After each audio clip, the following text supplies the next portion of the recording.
Dear students, I am Mamta Sharma and I am going to take up a poem Trees from class 10th NCERT book First Flight.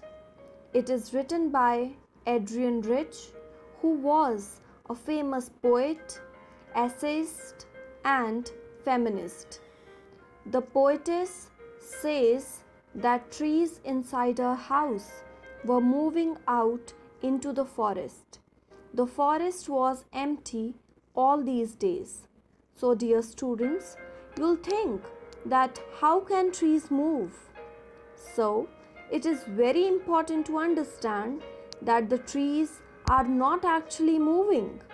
Basically, the poetess has used an imagery to show that humans are destroying forests. As there were no forests outside, so birds could not sit on the branches of the trees, and no insect could hide in the trees, and even sunlight could never disappear under the shadows of the trees.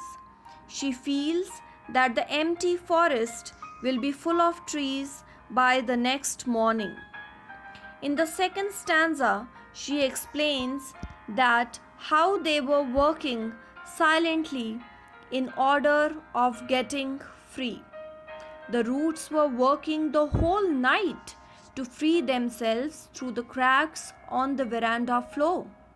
The leaves were trying to put a lot of pressure on the glass so that they could break it. The small twigs became very hard due to applying a lot of pressure to free themselves.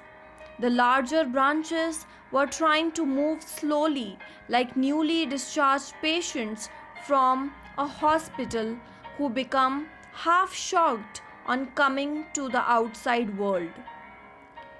In this line, roof like newly discharged patients, poetic device simile is used.